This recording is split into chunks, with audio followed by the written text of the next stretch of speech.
Our story starts with a boy who has shut himself off from the world to escape the relentless bullying that he faces every day. As he lay in his bed scrolling Reddit with no future plans and no aspirations, a bright light suddenly shines from his phone and he is greeted by a goddess with a huge personality. She congratulates him on being selected to reincarnate into a new world, and he now realizes that he must have died in his room and ended up here. The goddess cuts straight to the chase and tells him that she'll give him a cheat power to make his life easy in the new world. She must feel bad that he ended up as a shut-in in his last life. The guy takes it all in and declares that there is only one thing that he wants in his next life, that is for it to be peaceful. He still wants to be a shut-in, just without the bullying part, so he agrees to be reincarnated. He wakes up as a baby and a king is standing above him. Happy to have such a healthy boy, he praises the boy for being so healthy and having the royal mark on his chest. But then they measure his magic power. The king thinks that his power should be really high since he is a royal, maybe 40 or 50. But once it is measured, the orb only shows a power level of 2, and he has no attributes except barrier magic. So it seems that the boy was born with low magic capabilities, but his parents should still love him, right? Nope, they are worried about their image as royals for giving birth to such a weak baby. And just like that, they make plans to throw the baby. Looks like this guy can't catch a break. He was reincarnated into a new world only for him to speed run life. Meanwhile, the goddess is panicking that they are about to throw the baby. She gave him a cheat power, but they misunderstood it.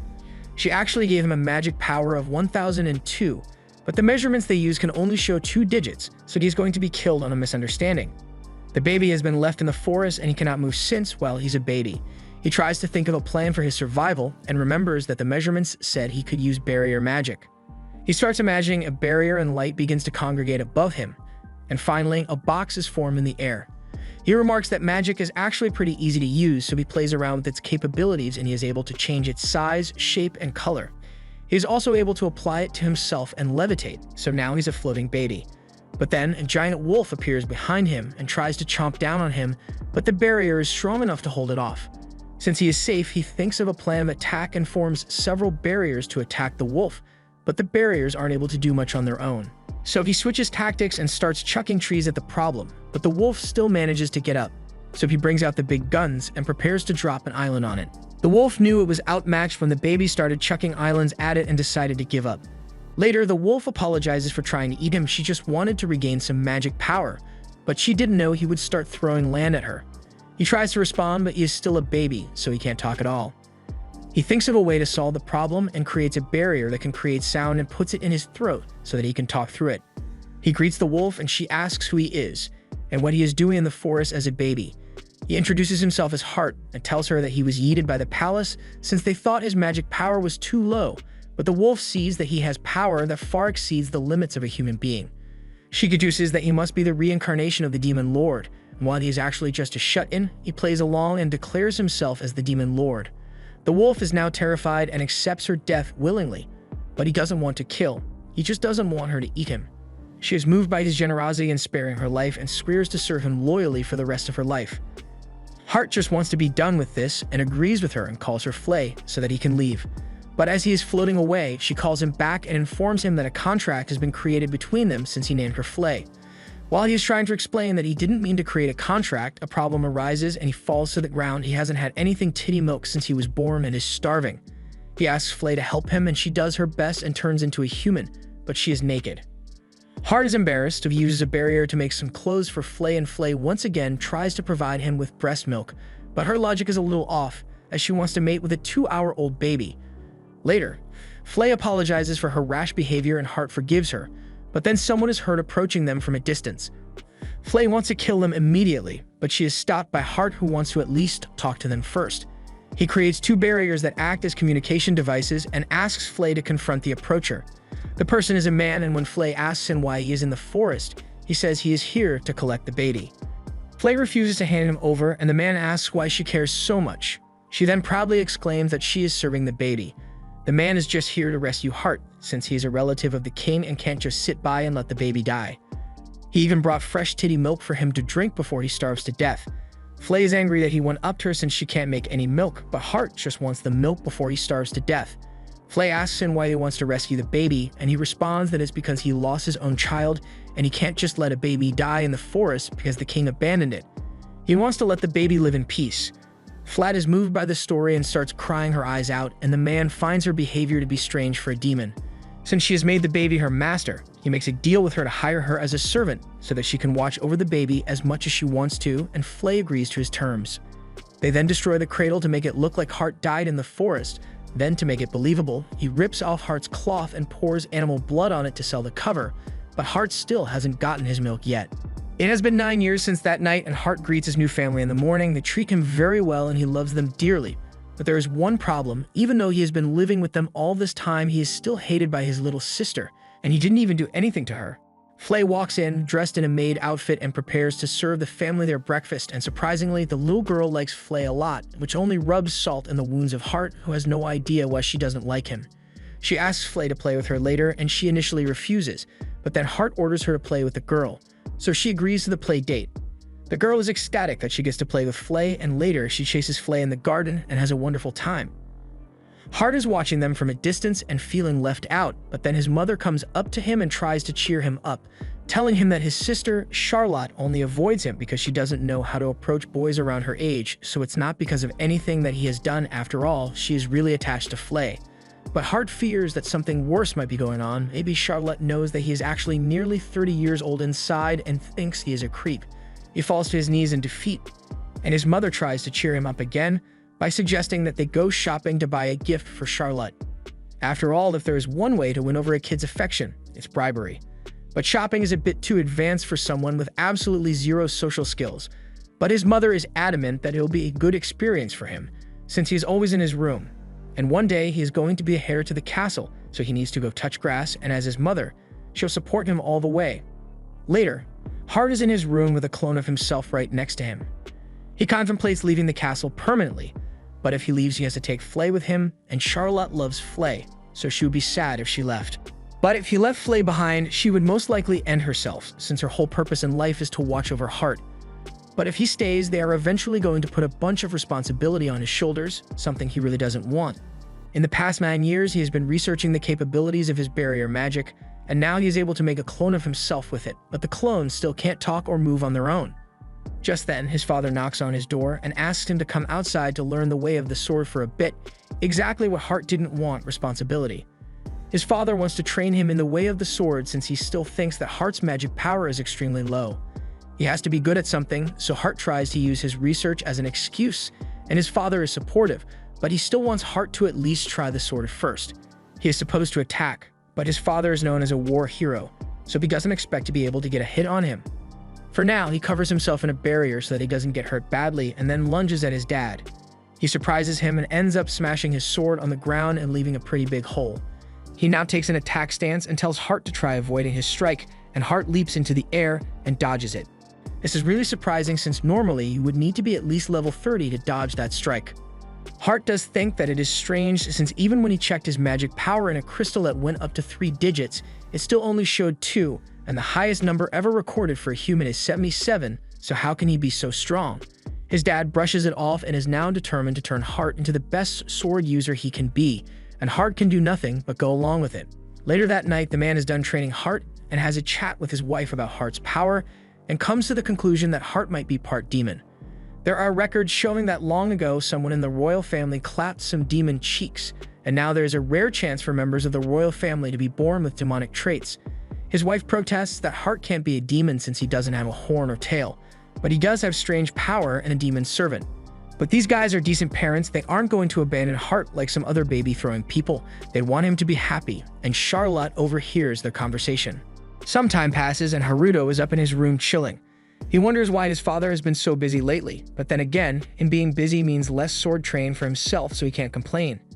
He hears a commotion downstairs and goes to check it out, and upon exiting the castle, he sees a bunch of badly wounded men laying on the ground, and his father seated like he just lost a game of poker and gambled away his life savings. He asks what happened here, and his dad informs him that they had set out to lay waste to a band of thieves. They planned ahead of time, got the right equipment, and even laid an ambush. But yet, they still got their ass handed to them by a bunch of thieves. His father doesn't want to be seen in his shame of defeat, so he asks Haruto to go back inside. Haruto turns to leave, and Flay starts roasting his father for being trash since he was beaten by mere thieves. But trash or not, he is still Haruto's father, so he used Flay one morning to shut her mouth, where she may not have a mouth to shut anymore. He continues walking, and as he goes, he heals all the soldiers. That night, Flay is standing outside Haruto's room, and he can't get any sleep because of it. He opens the door and asks her what she's doing, but she doesn't answer because of the warning he gave her earlier. He tells her that she can speak now. He's not angry at her anymore, but he can't let the attack on his father slide, so he's going to deal with the thieves himself. On the roof, he uses his surveillance barriers to scan the city for any signs of the thieves, and he finds them out in the woods having a drink. He wonders how they were able to defeat his dad's army, and Flay suggests that there might be a spy among them. Not that it matters much, since none of them are going to live past the next 10 minutes. With that, he flies off into the sky with Flay, and as he goes, his little sister spots him. At the thieves' camp, Bucktooth overhears praising their captain for forcing Haruto's father to retreat, and he starts gloating about returning to his home country after killing him. However, unbeknownst to him, Haruto was standing there and heard the whole thing. He freezes them in place with his barriers, but then Bucktooth starts running his mouth, and we already know Haruto has no patience for needless chatter. His conditions are simple: answer his questions truthfully or have all 206 bones shattered. After his interrogation, he finds out that the thieves are actually soldiers from the neighboring empire who were tasked with pretending to be thieves and attacking to cause mayhem. The captain starts begging for his life since he has said everything he knows, but Haruto, unlike Batman, has a no loose ends policy.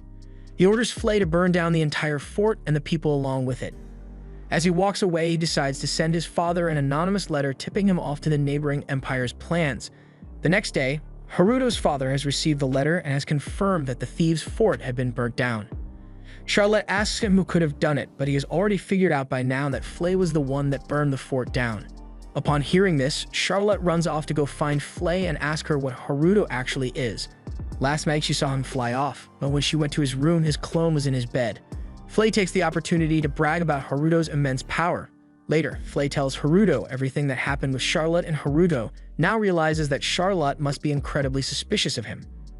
From that moment on, she keeps following him around wherever he goes, even when he's taking a bath. She keeps it up for an entire week, and by the end of it, Haruto is now spying on her too. During breakfast the next day, Haruto finds out that his mother and Charlotte are going to be going on a trip together, but later in his room, the surveillance barriers that he set on Charlotte start going off because she's being attacked right now. Their guards got jumped and the assailants are now after them. Natalia is doing her best to defend Charlotte, but there is no way she could handle 4 guys at once.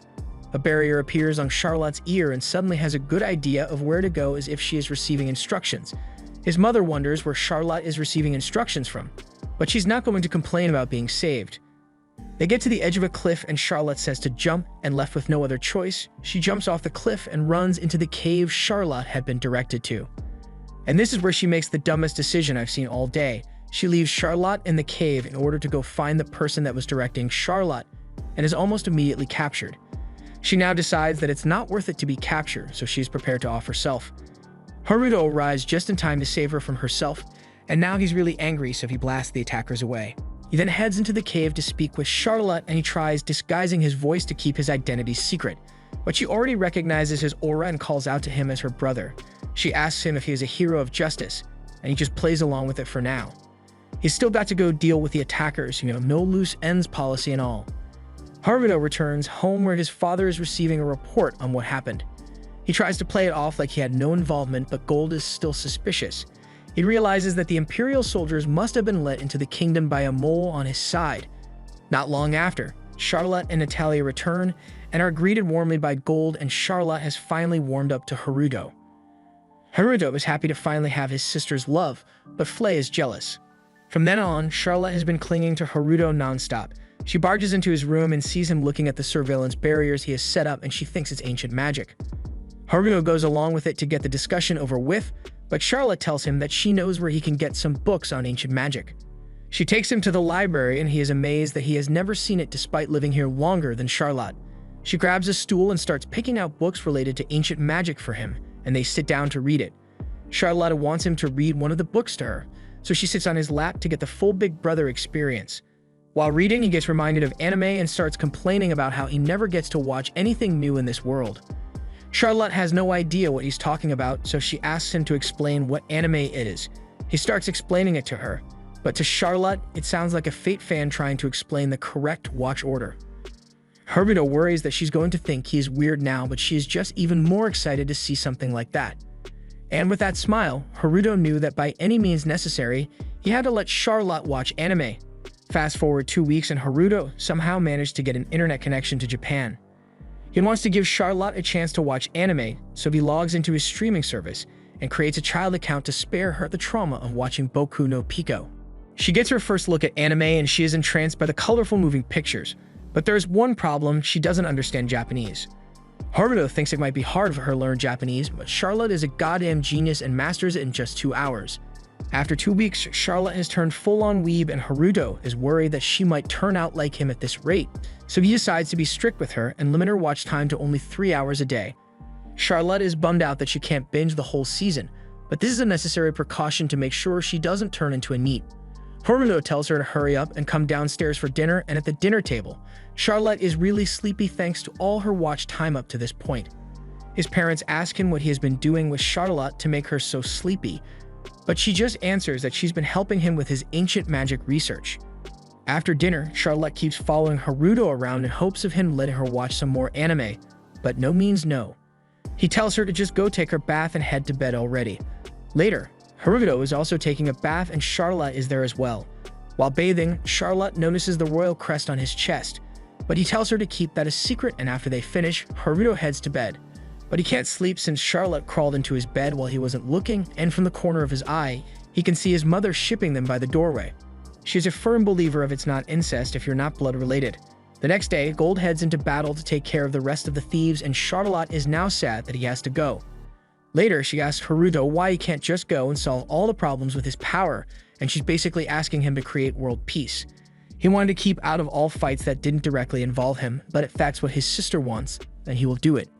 She also asks him to become a Power Ranger, and if he's going to fight crime, he might as well go all the way.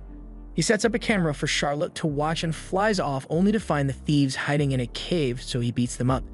He is then spotted by Gold, who realizes that he is a little late to the party. When asked about his motives, he just says he's here for justice, but internally he dies of cringe. As time passes and he continues to beat up bad guys, he has become known as the Black Knight. Dark Knight was already copyrighted. After some time, Haruto has finally perfected his clone, and it is really similar to him. But when Flay comes to tell him to come downstairs, the clone is also similar in Haruto's laziness. Haruto goes downstairs where his father is greeting the princess and prince, his biological siblings. The prince is a little piece of shit, and the fact that he will become king went to his head. He sees Haruto and decides to assert dominance by dueling him. The duel starts and Haruto scans the prince's level, and he actually has a pretty high level cap for this world, but that's still nothing compared to Haruto's 1002. The prince lunges at Haruto, but with the level difference, he is too slow to actually hit him. However, he gets pissy about Haruto dodging, so Haruto just puts a shield around himself and takes the beating. However, the prince got too cocky and mocked him for not fighting back, which then prompted him to lay the smack down on him. He tries to fight back, but he keeps getting bodied so much that he resorts to using magic. However, something so weak does not affect him, and he can just absorb it all. If the prince wants to throw around fire, then Haruto would be more than happy to show him how it's done, but the prince has been scared out of his mind and gives up. With that out of the way that night, Charlotte has really gotten interested in this whole crime fighting thing. She spots some bandits doing bandit things, and she asks Haruto to go deal with them. Just then, Flay barges into the room to aid in crime fighting. Charlotte is hyped that Flay is going to be joining in on their crime fighting operations. She is going to be the Robin to his Batman. Before they head out, Haruto warns Flay that she has to keep things PG, and she agrees to keep the violence down. They pull up on the bandits, and Haruto introduces himself as the Black Knight and Flay as the Crimson Knight. But then Flay forgets all about the PG rating and just starts burning the bandits to death. Haruto tries to stop her, but she's still chucking fireballs like there is no tomorrow. He finally gets her to stop and tells her to head home for now. The bandits have had enough. Haruto is exhausted from having to both fight and save the bandits, but Charlotte and Flay are already planning the next attack. The next day, the prince is still all pissy about losing the fight to Haruto, but he realizes that he was stronger than what someone who is supposed to be level 2 should be. Just then, his butler comes in and tells him that he has to get ready for the banquet that evening. The butler also tells the prince to ask Charlotte to accompany him on the tour he's going to take tomorrow. The prince doesn't see a reason to take Charlotte since he isn't particularly fond of her, but the butler insists, so he ends up agreeing. After the banquet, Charlotte barges into Haruto's room with the clone that he sent to the banquet. The clone may have been made to deal with this kind of stuff, but it is just as antisocial as Haruto, so that banquet was the equivalent of torture. The clone is done for the day and jumps onto the bed. Charlotte tells Haruto that the prince asked her to accompany him on his tour, and hearing this, Haruto has to take some precautions. He scopes out the route of the tour and finds some cloaked people doing a ritual. He goes up to them and asks if they have a permit for their cult summoning ritual, but they get defensive and attack him. He decimated them, but they still had a trump card up their sleeves and summoned skeleton soldiers. Black Knight is able to destroy all the skeletons in a single strike, but they reform themselves rather quickly, and no matter how many times he does it, they kept getting up. He then notices the cores on them and messes with it a little to get them to attack the others. The leader now has no choice but to summon his real trump card, a golem. Haruto is amazed to see a real golem, but his awe leaves him vulnerable to the golem's fist. He gets knocked back and smashes into a tree, and after he regains his composure, he is then able to see the golem's weak spot on its chest, so he chucks a spike into it. The golem stops moving and the summoners are shocked that it failed. After some moments, it starts moving again and is now attacking the summoners.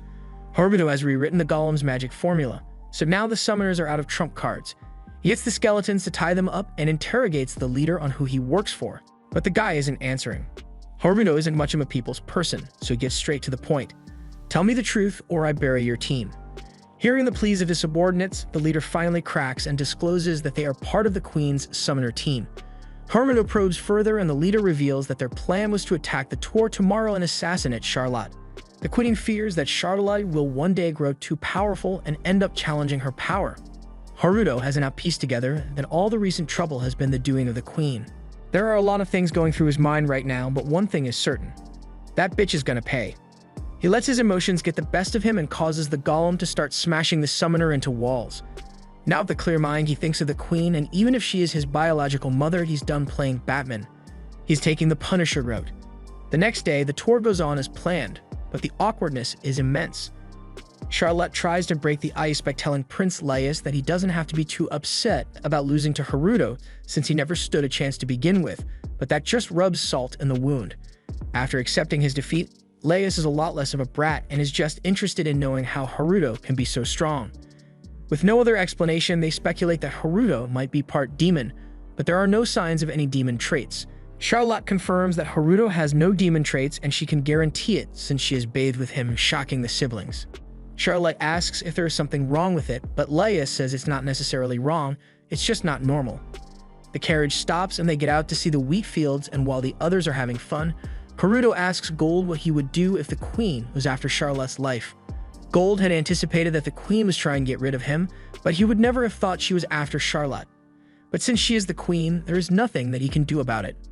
Haruto says it might be better if the Queen just disappeared, but as wicked as she may be, she is still the strongest warrior in the kingdom, and if she disappeared, there would be a civil war to fill the power vacuum. But if someone else of equal power were to take her place, then it would be fine. Haruto suggests that Gold become king, but he knows he is not cut out to be the king. However, he believes that Charlotte would one day be able to rule the kingdom well. Haruto decides to protect Charlotte until she can become queen, and that means putting off killing the Queen. But he still has plans to go see her. The Queen receives a report on the failure to assassinate Charlotte, and she is not happy about it. She throws wine in the face of the knight and calls him useless. The knight tries to explain that the Black Knight has been foiling all their plans, but the Queen doesn't see what the big deal is with one measly vigilant. She thinks she might just have to take him on herself and put an end to this. And the chance to put her money where her mouth is presents itself as Black Knight is right there. The Queen's knights try to guard her, but they are immediately choked out by barriers. The Queen asks how he managed to get into the castle, since there should be several layers of barriers around it, but barriers are kind of Black Knight's thing. So it's not like that was going to stop him. She doesn't care anymore and just wants to kill him, so she activates 3 spells at once, and Black Knight is actually pretty impressed. She creates a ball of water around him and tries to drown him, but he just jumps straight out of it. Next, she tries throwing spikes at him. And when that doesn't work, she tries a fireball and she thinks she has finally gotten him. But Black Knight just gets up and goes, "Yep, that was fire, all right." It's now his turn to attack, and he just casually pelts her with blast after blast until she runs out of mana to defend herself. With no other options, she engages in close combat with the holy sword that killed the Demon King, and she exclaims that she is the strongest in the world. But immediately after, she gets disarmed and is now defeated. He still can't kill her, despite how much he wants to, So he puts a collar around her neck that will kill her if she ever does anything against Gold or Charlotte again, and leaves her to wait in her defeat. He walked in, asserted dominance, and just left right after. After a long night of asserting dominance, Haruto's threat has kept the queen at bay for 5 years, and now he is spending the day playing with Charlotte in the snow. Not much has changed, as Charlotte is still a weeb and Flay is still useless in everything other than the most random things. As Charlotte and Flay continue to play in the snow, Haruto and Gold have a discussion. Gold talks about how the queen hasn't made another attempt on Charlotte's life since 5 years ago, and all of a sudden, she started wearing a slave collar. At first, the other nobles thought it was just some weird fashion statement, but after a while, they started wondering if she might have been trying something kinky and got stuck in the collar. However, one thing is certain with Charlotte now safe. He can continue to live his peaceful shut-in life. That peace lasted for all of 2 seconds as Gold tells him that he has to go to school now. Haruto doesn't want to go and Gold didn't want to send him there, but there are factors that he can't refuse. The king recommended him personally, and it was most likely due to Marianne taking an interest in him. It would cause problems if he declined the king's personal offer, so he agrees to go. Gold says he can take an attendant with him, but before he can even think about Flay, Gold says he can't take her. He can't have her chucking fireballs in the school. Just then his mother barges in and says he can take her, but that is basically handing yourself over on a silver plate to the bullies. Gold gives him some time to find someone to take, but Haruto still has plans for avoiding school altogether. He's going to send his clone instead, but the clone also doesn't want to go. But there is another plan. Since the clone can't use magic, Haruto would be expelled for lack of ability, and he would not have to go anymore. But the clone questions why it has to be him, since if he gets picked on, he doesn't have any main character powers to defend himself. So Haruto compromises and promises to use barrier magic to make sure he at least doesn't get hurt. In a log cabin in the middle of the woods, Flay is wiping down the windows while Charlotte is watching anime and Haruto is playing video games. He then suddenly recalls something that his procrastination had led him to neglect. He's still about to find an attendant for the academy unless he wants his mom to go with him. While walking in the forest, Haruto comes across a barrier in the forest and walks into it only to find that it is the one he created for the skeletons to live in. What else was he going to do with them? After he defeated them 5 years ago, they swore their loyalty to him. So with no idea what to do, Haruto just gave them some land and chucked them into the wilderness. The leader, Johnny, tells Haruto that he can order them to do anything he wants, but what he wants to know is why there are other monsters here too. The other monsters are from the monsters that Flay scared the living daylights out of, so now they live here and recover from the PTSD. Haruto thinks it's fine as long as they don't cause any trouble, but he is still surprised that the settlement seems to have grown quite a bit. And they've even started farming and planning to grow their population. Haruto starts thinking that Johnny seems to be quite capable, and if he manages to create a body for him, then he might make a perfect attendant. He would be perfect if he didn't talk so much that it. Johnny notices the look on Haruto's face and asks if he may have done anything wrong, but Haruto denies it and says he is just impressed with how well Johnny is handling things here. Later, Haruto sits by the lake and talks to himself about how tired he is. He had thought he could just spend time alone in the forest, but that whole thing happened. And while he is sitting there, the golem pops up behind him and sits down. The golem is named Jigen and is a lot more soft-spoken than Johnny. In that respect, Haruto would like to take her as his attendant, but I assume the academy doesn't make 10-ton beds. As Haruto walks back to the cabin, he realizes that picking an attendant might actually be really difficult, but seeing as he has learnt nothing from his procrastination, he decides to forget about it for now. He returns home and Flay asks him what all this talk of attendance is about, but Haruto remembers that Flay isn't an option, so he tells her that it has nothing to do with her. The next day, Charlotte starts coming up with new names for things and ends up naming the monster village Pandemonium. Elsewhere in some mountains, a party of adventurers is cornering a blizzard dragon, but the dragon starts to fly away, so they chase after it. The dragon then takes a nosedive into the mountain and ends up buried by an avalanche. A blizzard dragon losing to snow is pretty ironic. Gold calls Haruto in to discuss something and tells him about the blizzard dragon that got wounded in the mountains. It hasn't entered their region yet, but if it were to go on a rampage, then there would be several casualties. So he wants Flay to go deal with it, but Flay refuses, stating that she only follows orders from Haruto. But even when Haruto asks her to do it, she still refuses. Her reason is that since she has never met that dragon, it means that it chose not to help during the Demon War, and she can't bring herself to talk to such a coward. After talking a little more, they exit the office and Charlotte was outside eavesdropping on the conversation. She asks Flay to please save the dragon, and if both Haruto and Charlotte are asking, she has no choice but to agree. They head to the mountains and Haruto begins scanning the area until he locates the dragon, but adventurers are closing in on it, so they have to act fast. The adventurers are about to finish off the dragon, but Haruto jumps in to defend it and heals its wounds. Flay then starts chucking fire at the adventurers, who so far have done nothing wrong whatsoever. The dragon gets up and freezes Haruto immediately, which is not how you thank someone for saving you, and after Haruto breaks free, he's really angry. The dragon can speak but ignores Haruto, and asks Flay why she's obeying a human, and this sets off a long, unskippable cutscene. 1 hour later, Flay is done with her speech. The dragon now believes that Haruto is the demon lord and apologizes for not fighting the war between humans and demons. She lived alone for 300 years and doesn't like conflict. She recounts that at first, she just slept in a cave, but then an adventurer dropped a book and she loved reading it so much that she left her cave and took on a human form so that she could go to a human village to read books. But while they may seem harmless, she still stole those books from the library, and one day adventurers found her and attacked, burning down her pile of stolen books in the process. Kind of hard to feel sorry for her, but Flay seems to be quite moved by the story and invites her to come live in Pandemonium. Haruto agrees to this, and the dragon swears her loyalty to him before transforming into a human. Haruto already knows what is going to happen, so before the fan service could kick in, he creates clothes for her. Afterwards, he names her Lisa. Flay gets jealous and tries to assert dominance here, but Haruto just tells them to follow him home for now. And while Lisa is able to sprout wings to follow him, Flay is stuck on the ground. When they get back to the castle, Haruto asks for permission to have Lisa work as a maid here. Gold is already way beyond questioning the things that Haruto does, so he says it is fine. Flay is now training Lisa to become a maid, but honestly, Flay already sucked at her job, so Lisa is immediately better at this than her. The food Lisa made is served to the family, and they all love it and praise her for her skill. Haruto's mother asks Lisa if she is good at anything else, and she says she is quite knowledgeable in basic magic, so she's made Charlotte's personal maid. The next morning, Lisa gets up to get Charlotte out of bed dressed for the day. They then go into the courtyard and Lisa begins teaching Charlotte about basic magic and assisting her with her studies. And after a few lessons, Charlotte is already able to manifest a gigantic fireball. Haruto praises Lisa for her capability and apologizes for making her do so much work, but Lisa doesn't seem bothered by it and actually really enjoys moving around.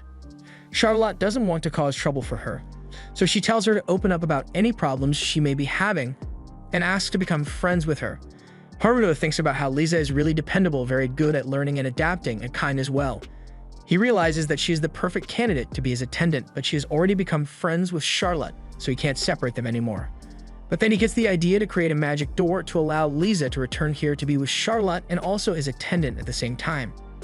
Later, Charlotte is feeling the depression of finishing her favorite series and is bored out of her mind.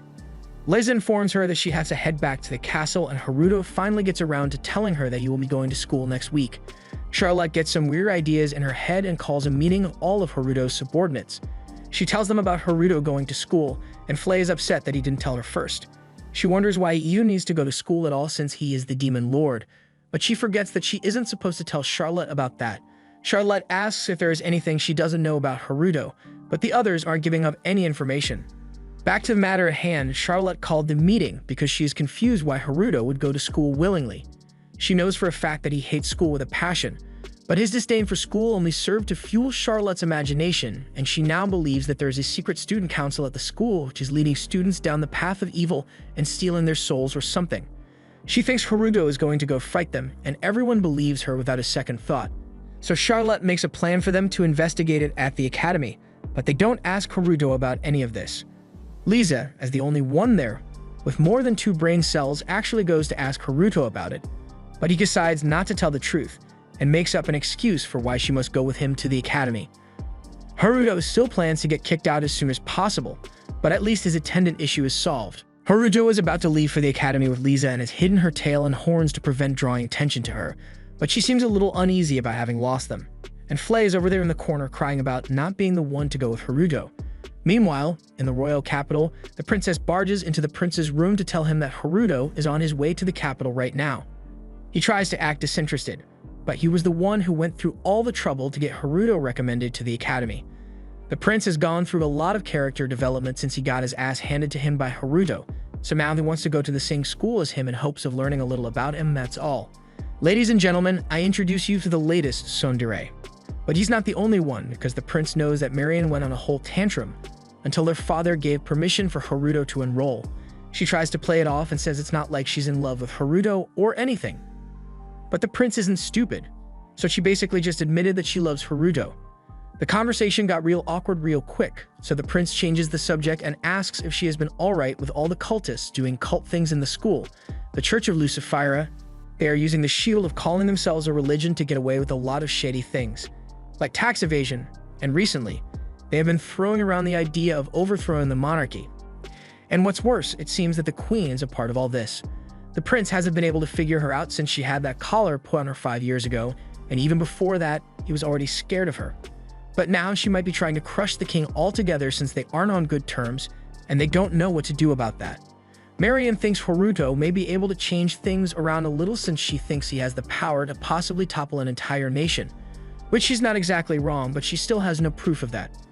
The prince brings up that he heard about a hero in Gold's province called the Black Knight, and he might be able to resolve the situation if they ask for his help. The queen then comes into their room acting all nice, but the reaction of the prince and Marianne is like a psycho just walked in. And yep, definitely a psycho, as the queen starts strangling Marianne for looking at the collar on her neck. The prince begs her to let go of Marianne, and she just says she was just joking around. She then talks to the prince, who I'm just now realizing has gotten a lot beefier. She gets in close and tells him to learn everything he can about the Black Knight from Haruto, and tell her about it with a light death threat mixed in. What a perfectly functional family this is, right? The prince apologizes in his mind for getting Haruto involved with that crazy lady. Meanwhile, Haruto is still lounging around in his cabin. It would take a few days to get to the capital by carriage, but with barrier magic, he is able to create a door that allows him to teleport anywhere he wants to go. It's already been a few days, so he is scheduled to arrive at the capital anytime now.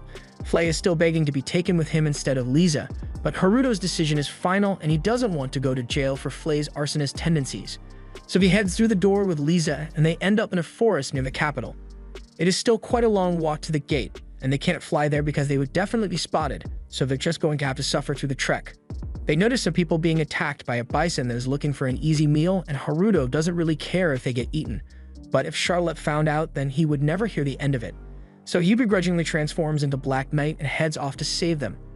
Their cart loses a wheel, so Black Knight uses some soft barriers to save a boy from falling first. A white-haired girl in the group then gets out and tries to distract the bison so that the others can escape. Black Knight sees her facing the bison and thinks she might be able to handle this alone so he doesn't have to be here. She was not able to handle it. She's about to get ran through by the bison, but Black Knight knocks it out before it can harm her. He then heals the girl and she thanks him for his help. The kid also comes up to him and thanks him, and Haruto still has a soft spot for kids. He does his pose and announces himself as Shiva here, but no one responds. However, the kid liked it, so we will call that a win.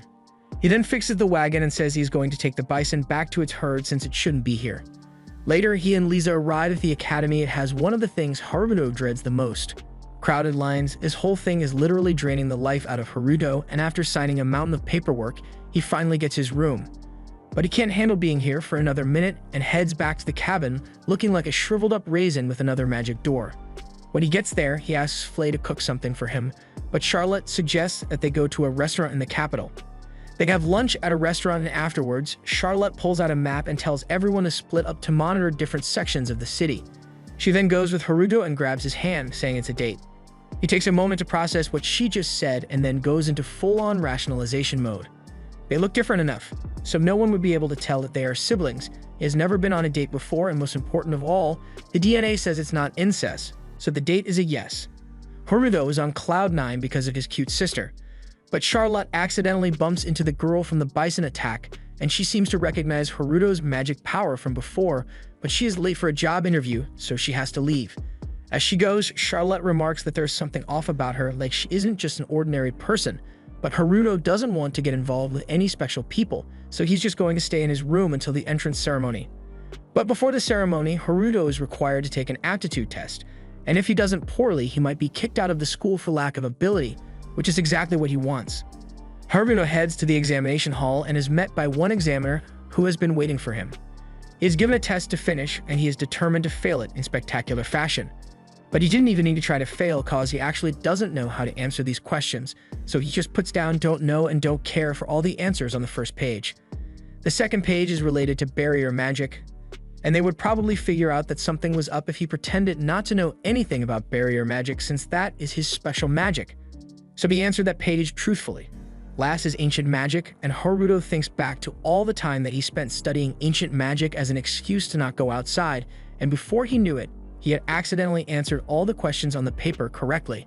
The examiner then takes him to another room to have his magic examined, and he is met by a girl who checks all the boxes to be the resident loli. But don't worry, she's at least 50 years old. Her name is Tyriot Luciano, but that is a whole mouthful, so we will call her Tyr. She is a professor of ancient magic at the academy, so even with a recommendation letter, if Haruto gets on her bad side, she can have him expelled from the school. But that is all good news to Haruto. She is going to read his test answers to evaluate his magical knowledge, but after seeing his answers, she gets an intense look on her face. She says it's now time for the magic power evaluation, and Haruto expects it to be 2 again. But this time, the magic crystal just broke into pieces. Those magic crystals are expensive, so even though he didn't mean to break it, he is hoping that she will use it as an excuse to kick him out of the school, but unfortunately, she's way too reasonable for that, and is rather impressed by the amount of magic he possesses to be able to destroy a magic crystal. And after reading his answers, she remarks that the first page is some pretty high-level magic stuff, and it would be understandable to not know the answer. She is also impressed by the amount of balls it took to write "I don't know" on the test, and the second and third pages all have perfect answers on them. Tyr decides then and there that she will take Haruto under her wing as an assistant to her research. But Haruto is a certified shut-in, so he goes, "Hell no, you can do that by yourself, I'm out of here." Later, he fills his clone in on what happened, and it seems they made a good impression by accident, but all hope is not lost yet, and they will definitely find a way to get kicked out quickly. Clone Haruto now has to go to the entrance ceremony. From now on, we call him Haruto 2. He doesn't want to do it, but since he is the clone here, he has no choice in the matter. At least he has the barrier that Haruto cast on him for protection and a magic gun for self-defense. He gets through the ceremony and now just has to return to his room. He sees a bunch of students walking in his direction, and that is a clear signal of the bullying plot development, so he tries to sneak past them. But the leader of the group calls the white-haired girl, and Haruto too gets roped into it. The blonde guy is angry that the girl didn't bow to him as he passed, but Haruto too wants no part of what this guy is saying, so he tries to fake being sick to escape. But the guy sees through his fake sickness and is so enraged by it that he starts casting a spell. Haruto too isn't about to wait around to see what he is cooking, so he makes a break for it, trying to escape. However, the fireball still hit him, but he's fine thanks to the defensive magic Haruto cast on him. However, Blondie isn't done cooking yet and fires off more spell, forcing Haruto 2 to defend himself and 360 no-scope his ass with the gun. And after that, he dips. Well, that was one hell of a first day, so Haruto 2 is going to take a much-needed nap back in the cabin. A while later, Haruto receives a duel challenge from Blondie, but he wants no part in it, so he rejects it. However, his rejection was rejected as it would bring dishonor to Gold, so he now has to fight in the duel. Haruto notices the white-haired girl talking to the messenger and heading forward to Blondie's mansion, so he decides to keep an eye on her. In the mansion, Blondie is in pretty bad shape after getting 360 no-scoped by Haruto 2, and the girl is trying to get him to call off the duel with Haruto. Blondie says he might consider her apology if she dances naked for him, and she agrees to do it. I'm going to be honest, this is the first time I've seen events play out like this. She starts stripping down and has gotten to her bare chest, but Haruto can't stand to watch this anymore, so he turns out the lights and yells at her to have some respect for herself. He tells her to get dressed so that he can take her back to her dorm. In the meantime, he's going to deal with Blondie. He places a vice on him which prevents him from using magic without severe pain as punishment for everything he did up till now, and then leaves. Later, Haruto is receiving a lot of praise for his trick shot against Blondie, whose name is Halfen. By now, the entire school has heard about it, and it will definitely be replayed on the highlight reel for years to come. People can't believe that Haruto is actually only level 2 despite the level of power he displayed. Haruto leaves the office disappointed since he thought he was being called to be expelled for being Halfen, but he got praised instead, and now there are school-wide rumors about him, which can only lead to more main character moments, so he wants to avoid it at any cost. However, before he can return to his room, he is stopped by Tyr, who still hasn't given up on having Haruto become her assistant. She explains to him that there are only 2 options in the academy, either become a knight or lock yourself away in a lab to do research. But Haruto still doesn't want to join her regardless. As she's trying to force a contract on Haruto, Prince Laius spots him and tries to come in for a bro hug, but Haruto shuts that down real quick. Marion then comes over to apologize for Laius' behavior, and Haruto notices that Laius has been hitting the gym a lot. Marion asks Haruto if he has decided where he wants to study yet, and when he says he hasn't, she invites him to join her research group. However, Leios also wants Haruto to join his group, and Tyr isn't backing down either. They continue to fight over who will be taking Haruto to their group, but then the white-haired girl approaches Haruto because she wants to talk to him. Haruto has no idea why she wants to talk to him, but he takes the chance to get out of the situation and runs off with her, leaving Marianne worried that he might be in a relationship with her. Haruto and the girl make their way far from the academy, and she asks him why he is different from yesterday. Haruto gets caught off guard by this and immediately creates a barrier around them out of instinct. He realizes that she was able to distinguish him from Haruto too, and when asked about it, she says she can feel immense pressure coming from him. The only other person to have said that was Flay, so he thinks the girl might be a demon, but she confirms that she is human. But on to more pressing matters, she wants to ask Haruto to be her friend, and he is caught off guard once again and habitually agrees. She is really happy that he didn't turn her down since he is the first friend she has ever made, and Haruto wonders how anyone could be more of a loner than him. Her story is really similar to Haruto's, as when she was a baby, she was abandoned. But in her case, she got yeeted 4 separate times. If she had to think of a reason for it, it would be because she started speaking to communicate as a baby. The same thing Haruto did, only he didn't do it in front of humans. She ended up at a church, but even there, they had treated her poorly, leaving her isolated from the outside world. So she kind of missed the memo on what common sense should be, which is why she was hoping to learn from a friend. But Haruto is also a loner, so he's not sure what she would be able to learn from him. However, she's fine with learning together with him anyway, and hopes that they can get along as friends. The idea of being friends with her isn't too bad, and she is a lot better than the other options for friends he knows of, so he is fine with it. He asks if she has decided what course she's going to be taking, and she says she will be taking Ancient Magic, which belongs to Tyr. So he says he is going to go there as well, and that makes the girl extremely happy. And for the first time, Haruto's heart beats for a smile that does not belong to his sister. He regains his composure and asks what her name is. Back at the log cabin, Charlotte is missing Haruto, so she decides to pop on over with a magic door, but Flay isn't allowed to come, since she would most definitely cause property damage. As his servant, she is supposed to be by his side, but since he won't allow that, she is stuck with nothing to do. Her last job was to unify all the demons under the Demon Lord, who was actually very kind towards both humans and demons. He dreamed of a world where both could live peacefully, but also resign himself to being defeated by the Queen for the greater good. And Flay believes that Demon Lord was reborn as Haruto and lost all the memories of his previous life. Lisa asks what the name of the Demon Lord was, and she tells her that it was Iris Philia, which also happens to be the white-haired girl's name. So she is the actual reincarnation of the Demon Lord, and also remembers her past as the Demon Lord. Our boy shortens her name to Iris and is about to walk away, but she wants to do their first friend activity and pick out classes together, so Haruto invites her to his room. Charlotte was already sitting there watching anime and immediately thinks Iris is his new girlfriend, but he denies it. She then comes out and says that she plans to become Haruto's second wife in the future. Haruto isn't too excited to hear that, but he thinks this is at least better than her hating him, and maybe she isn't that serious about it. She is very serious about it. Even Iris, who has 0 life experience, can tell that something isn't right here. Anyway, they get to filling out their class forms, and Haruto is taking the Dind approach since he doesn't care which classes he takes. He gets bored and just asks Charlotte to do it for him instead, and she is more than happy to be of help to him. After that is done, Charlotte leaves his room, and Haruto covers Iris' eyes so that she doesn't see the magic door. They finish off the rest of the documents and are ready to begin school as brand new friends. The next day, after spending the night, Haruto is dreading the reality that he has to begin school today, as all students feel at some point. He knew it would be coming, but it doesn't make it any easier to deal with. Charlotte gets his attention and says she'll inform him of his schedule for the day. Based on his performance in the entrance exams, he is likely to be placed in C class, which is about average, but classes are shuffled around based on regular exam performance, so Charlotte is sure he can advance to a class soon, but Haruto has no intention of doing anything of the sort. He takes a look at his courses and immediately realizes it was a mistake to let Charlotte register them for him, because every single course he is taking now is high-level, panic attack-inducing calculus. She picked those classes because she thought Haruto would be able to breeze through them, but there's no way he's going to do all that crying. Although the more he thinks about it, this might work out in favor of his plan to get expelled from the school. If he selects all these high-level courses, the teachers will think he must be really smart and have high expectations of him to pass the classes, giving him the perfect opportunity to let them all down. He's about to set off to put his plan into action, but before he leaves, Charlotte gets his attention again and reminds him that he forgot something while opening her arms. Haruto turns around and gets his goodbye hug from her as she wishes him a good day at school.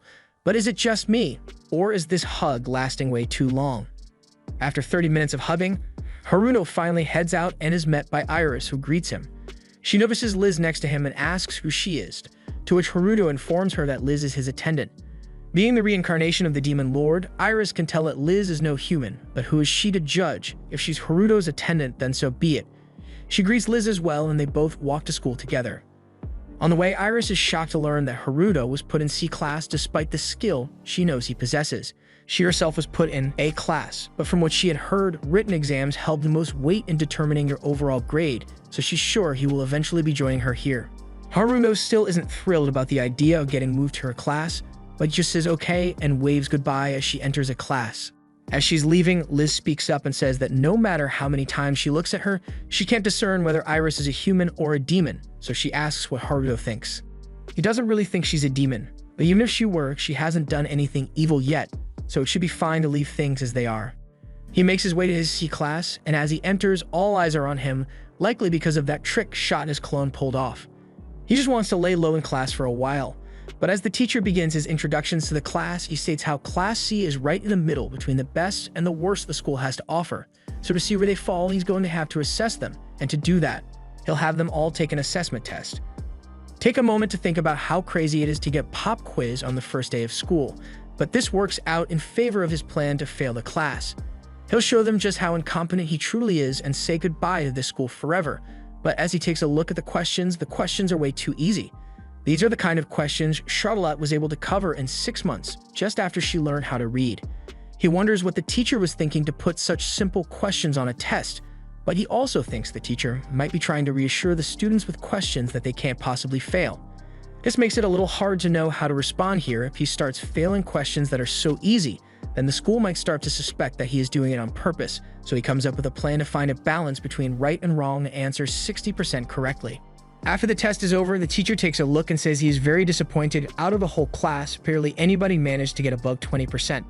But then again, he isn't surprised because even B-class students would only be able to average a 50 on this kind of test. Haruto hears this and can't believe what his ears are hearing, because that means his score is actually the best in class, as confirmed by the teacher who calls him out by name. The students clap for his achievement, and he starts to realize what went wrong with his plan. It's not necessarily that his classmates are a bunch of idiots. Well, maybe a little, but the real reason is because Charlotte is just way too smart, so the things he learned with her are actually advanced questions. The teacher promises that with his outstanding performance, he'll make sure to put a good word for Haruto to be able to move up to Class A before the next lesson begins. And just like that, 20 minutes after the first day of school, he had been promoted to a class. As soon as he sets foot on the class, he is spotted by Iris and Reinhardt, and they immediately grab him, fighting over who gets to have Haruto. Their argument is cut short, however, when Professor Oratoria announces her presence. She introduces her as their teacher and an elemental magic theory expert, but Haruto is just upset because he can already tell that this teacher is gonna be a pain in the ass.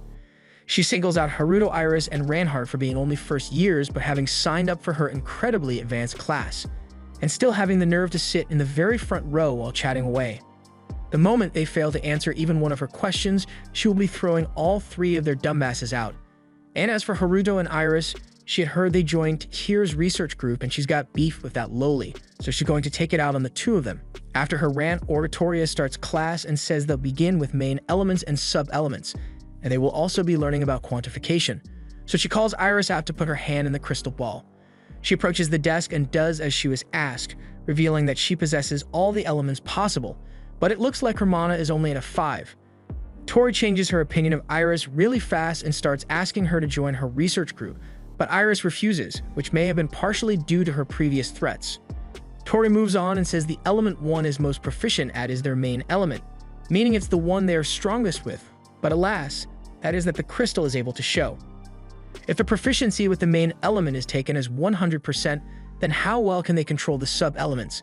There is currently research being done to calculate this, but has proven to be quite difficult. Though Haruto doesn't see why it would be hard to do, so he uses his mana calculator and it seems to display the information just fine.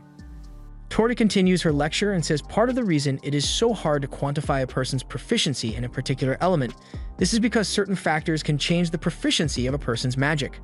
It was originally thought to have something to do with mastery over the spell, but research has shown that to be false. Haruto thinks about it and concludes that it must be due to hidden properties then, but he was being smart a little too loud, and Tori managed to hear him, blowing up in a frenzy to get Haruto to repeat himself. He's messed up. His mana calculator also shows some attributes that he hasn't been able to figure out, so he just calls them hidden factors. So far, he has only ever spoken to Charlotte and the others about it, but now he screwed up and mentioned it in front of this lunatic.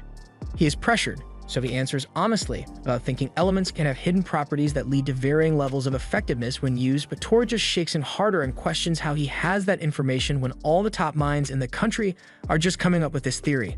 There is a strange figure that sends them research results every couple of years that is decades ahead of anything they could ever accomplish themselves. They've been studying this with the utmost caution. They haven't even told the royal family yet, but here a high schooler figured it out in 10 minutes. She is amazed by Haruto's insight and asks him to join her research group.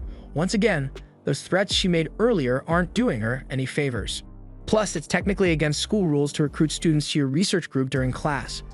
Tori questions if Haruto might be the mysterious figure that was sending the research, but while it wasn't him, he has a good idea of who could have been behind it. Seeing what the other professors are like, Haruto later goes to hand in the paperwork to join Tear's research group, and she is excited that she now has enough members to keep the research group going. So to celebrate, she decides to hold a welcome party for them and puts Polkos in charge of it, leaving Haruto and Iris just standing there. They decide to just sit and read, and Haruto too is annoyed that he had to come into school today when it was meant to be the original Haruto here for the day. But laziness got the better of him, so member 2 had to come hand in his application. But speaking of which, he has technically done what he was sent here to accomplish, so he should be fine to leave. But before he can get away, he hears a scream from Polkos, and now has to go investigate because he was still here. They find Blondie, otherwise known as Schnile, lying on the floor nearly lifeless. Tyr had forgotten he was just lying on the floor there. He had come to her because he was afflicted by some strange magic, so he assumed it must be ancient magic and she would have some insight on it. But all he got was a lot of testing done on him by Tyr, leaving him in his current state. And since he just so happens to be unconscious, she wants to demonstrate why you never want to be the first person to fall asleep at the sleepover. She begins experimenting on him and shows that there are barriers that attract each other in his shoulder whenever he tries to use magic, but inanimate objects pass straight through it. She asks Iris what she thinks it could be, and based on what she has seen so far, she thinks it could be non-elemental barrier magic. Haruto too is impressed that Tyr was able to identify the true properties of the barrier magic, and a little concerning considering he is made of barrier magic. She asks Haruto if he can tell what the difference is between ancient magic and more modern magic, but this isn't the smart one, so he's having trouble answering the question. To put it simply, ancient magic isn't elemental in nature, making it special, but it is also said that this type of magic doesn't require constant magic input to sustain itself. And that's why she believes the magic that was used on Schnile was actually ancient magic. Otherwise, anyone who cast something like this would have easily run out of magic after only half a day, but this magic was placed on Schnile almost 2 days ago, meaning there must be someone alive right now that is capable of casting ancient magic. Tyr is speculating on who could possibly have the power necessary to use such magic, but Iris clearly denies having the capability to use such powerful magic, and Tyr can tell that she's being sincere, so she turns to ask the guy who saw the culprit himself. She grabs him and proceeds to smack the shit back into his body. After regaining consciousness, he recalls all the horrific experiments Tyr did to him and threatens her with his family's position. However, she isn't very scared, since if her unethical scientific practices had ever had consequences before, she would be on death row. She gets straight to the point and asks Schnile who it was that did this, but he isn't sure. All he knows is that it was a strange man covered in black from head to toe. That description coincidentally matches that of a reported hero of justice that was running around in Haruto's father's kingdom. And even more coincidentally, he started to appear in the capital soon after Haruto also arrived. She may be short, but she would beat out any NBA player when it comes to leaping to conclusions. She's on to him and pressuring him to admit that he is actually the hero of justice, and Haruto number 2 is freaking out because of all these social interactions. Luckily, the original Haruto had a plan ready for a situation like this and has Shiva make an appearance in the research room to clear himself of any suspicions. He tells Schnile that if he calls off the duel he had set with Haruto, then he will undo the binding, and left with no other choice, he agrees to do so. With that, was about to take his leave, but he was then caught in a binding spell by Tyr. She is very proud of her binding spell, and she plans to keep Shiva trapped here until he answers all her questions about him, But Shiva had other plans and breaks free from the binding, trapping her in an invisible barrier as well. Tyr is slightly threatened, but turned on at the same time and offers her chastity to Shiva if he will answer her questions. But he doesn't seem very interested. She then realizes that she needs to go to the bathroom, but if Shiva doesn't undo his binding, she's going to wet herself. So she promises not to investigate him anymore. After successfully not wetting herself in front of her students, they finally have that welcome party that she was planning to do for Iris and Haruto. While sitting, Haruto asks Polkos why he is always around Tyr. He begins explaining the long story of how he met Tyr. He had been hired by her family to be a private tutor several years ago, but as he tried to teach the young girl, he soon realized that he was far outmatched by her intellect and was about as useful as a glass of water in a river. So she enrolled at the academy to take advantage of the resources available. But with all the resources she had at her disposal, she had to go and pick ancient magic. No one even knows if the magic is still useful, so she ended up as the laughingstock of the school. Haruto too tries to cheer him up by saying normal people could never understand the mind of a genius, but that only makes Polkos even more upset. Now it's gotten really awkward in here, but luckily Iris comes over to make things awkward in a whole new way. She has been drinking a lot and realizes that she loves alcohol a lot. She offers Haruto a sip, but he declines, so she pours herself another cup. She then remembers that she wants to thank Haruto for being friends with her and drops to her knees while bringing her head close to Haruto 2's lap. He is freaking out, but then Iris just falls asleep, which gives him relief but also some disappointment. After putting her to sleep on the couch, Tyr comes up to him and starts talking to Haruto about Iris and the theory she has on why she chose to join this research group in the first place. From her aptitude test, she found that Iris has an aptitude for every single element there is, which is an incredibly rare trait to possess, maybe even enough to call her a hero in the making. But life often doesn't go so conveniently, so despite her high number of aptitudes, her mana is only at a 5 out of 35.